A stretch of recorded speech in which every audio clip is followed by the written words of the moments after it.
ফের কলকাতায় অগ্নিকাণ্ড। সাত সকালে বিকট শব্দে ঘুম ভেঙে যায় আবাসনের বাসিন্দাদের। তারা দেখতে পান চারপাশ ঢেকে গিয়েছে ধোঁয়ায়। বেসমেন্টে থাকা রাসায়নিকের গোডাউনে আগুন লেগে যায় বলে জানা যাচ্ছে। বউবাজারে বিবি গাঙ্গুলি স্ট্রিটের ওই বহুতলে একাধিক পরিবারের বাস, তাই দ্রুত আগুন নিয়ন্ত্রণে আনার চেষ্টা চলছে।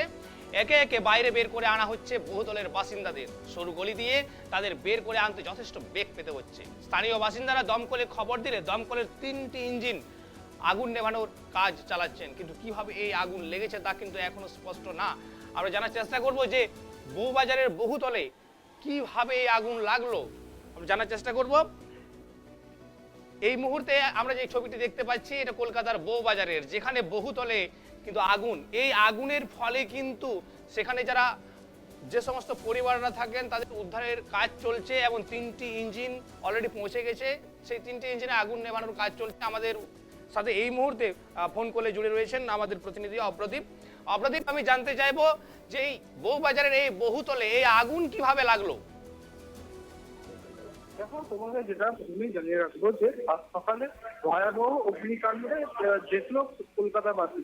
ঘটনাস্থল হচ্ছে বউবাজার এলাকা, যেখানে সকাল 7টা নাগাদ প্রথম আগুন লাগার খবর পাওয়া যায়। যার ইতিমধ্যে জানা যাচ্ছে এই বহুতলের যে বেসমেন্ট রয়েছে, সেই বেসমেন্টে একটি রাসায়নিকের কারখানা রয়েছে। সেই গোডাউনে মজুদ রাখা ছিল ভর্তি রাসায়নিক পদার্থ, যেখান থেকেই আগুনটা লেগেছে বলে দমকল সূত্রে আমরা জানতে পারছি। সেই বহুতলের যে দোতলায় বসবাস করেন অনেকেই, সেই আগুন লাগার খবর পেয়ে তারা আতঙ্কিত হয়ে পড়ে। দমকলের 3টি ইঞ্জিন ইতিমধ্যেই ঘটনাস্থলে রয়েছে। তারা এসে প্রথমে আগুন নেভানোর কাজ শুরু করে এবং তার পাশাপাশি দমকলের কর্মীরা যে বহুতলের উপরের তলায় যারা বসবাস করেন তাদেরকে নিরাপদ স্থানে বের করে নিয়ে আসার প্রচেষ্টা চালান। ইতিমধ্যেই আমরা দমকলের থেকে যেটা জানতে পারছি, সবাইকেই সুরক্ষিতভাবে বার করে নিয়ে আসা গেছে। ইতিমধ্যেই যেটা আমরা দমকল থেকে জানতে পারছি যে ইতিমধ্যেই তারা আগুন নিয়ন্ত্রণে নিয়ে এসেছেন। কিভাবে, বা তুমি যেটা প্রশ্ন করলে যে কিভাবে আগুন লাগলো, সেটা পরবর্তী ক্ষেত্রে দমকলের আধিকারিকরা তদন্ত চালিয়ে তারা পরবর্তীকালে জানাবে। অপ্রদীপ, আমি তার সাথে জানতে চাইবো যে ক্ষয়ক্ষতি কিংবা হতাহতের কোনো সংখ্যা কি জানা গেছে? না, হতাহতের কোনো খবর নেই। যেমনটা তোমাকে জানালাম যে দমকলের কর্মীরা যখন ঘটনাস্থলে আসেন, তারা প্রথমেই যে কাজটা করেন যে ওপরের তলায় যে বাসিন্দারা বাস করতেন তাদেরকে নিরাপদ স্থানে সরিয়ে নিয়ে আসা। ইতিমধ্যে কোনো হতাহতের খবর নেই। ক্ষয়ক্ষতি অনেকটাই হয়েছে যেটা আমরা জানতে পারছি, কারণ ঘনবসতিপূর্ণ এলাকা, যেটা ক্ষয়ক্ষতি হয়েছে, কিন্তু যেটা ভালো খবর সেটা হচ্ছে কোনো হতাহতের খবর নেই। ধন্যবাদ অপ্রদীপ। ক্ষয়ক্ষতি হয়েছে কিন্তু হতাহতের কোনো সংখ্যা নেই।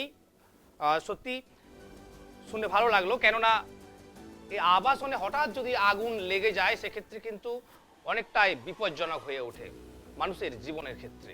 কিন্তু সেই বহুতলে যে আগুন লেগেছে এবং বহুতলে আগুন লাগার ফলে 3টি দমকলের ইঞ্জিন গিয়েছে আগুন নেভানোর কাজে, সেখানে দমকলের কর্মীরা কি বলেছেন শোনাবো। সেটাকে জেনারেট করেছে, সেটা বিএসএড ছাড়া বা ক্যান্সার করে ঢোকা যাচ্ছে না। এমনি এখন জল চলছে কন্টিনিউয়াসলি, আস্তে আস্তে আগের থেকে অনেকটা কন্ট্রোল হচ্ছে। কিন্তু রেসিডেন্সিয়াল বিল্ডিং এর মধ্যে এভাবে সেটা তো এই মুহূর্তে আমি বলতে পারবো না, নিয়ম আছে এরকম করা, সেগুলো পরে দেখা যাবে। আর যতক্ষণ না আগুন দিচ্ছে, এগুলো আমার সিনিয়র অফিসার আছে, সিনিয়র অফিসার এগুলো সব দেখবে।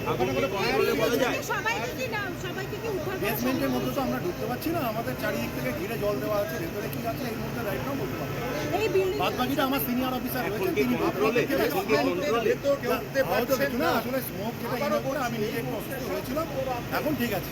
স্মোক থাকার কারণে কি আপনাদের অক্সিজেন নিয়ে অক্সিজেন ছাড়া ভেতরে ঢোকা যাচ্ছে না, এমনি সব সেফ আছে। আমাদের 3জন রয়েছে, আমাদের বসে আছে ভদ্রলোক ভদ্রমহিলা। এই মুহূর্তে সিঁড়ি দিয়ে আর একটু ধোঁয়াটা কমলে তাদের নামানো হবে।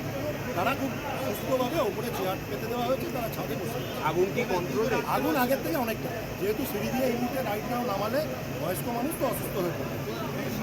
সাততলা ছাদে আমাদের লোক রয়েছে, এডিএমটি রয়েছে, সেখানে তাদের যথেষ্ট সুন্দরভাবে চেয়ারের মধ্যে বসিয়ে রাখা। 3জন আছে, স্বামী স্ত্রী ছেলে।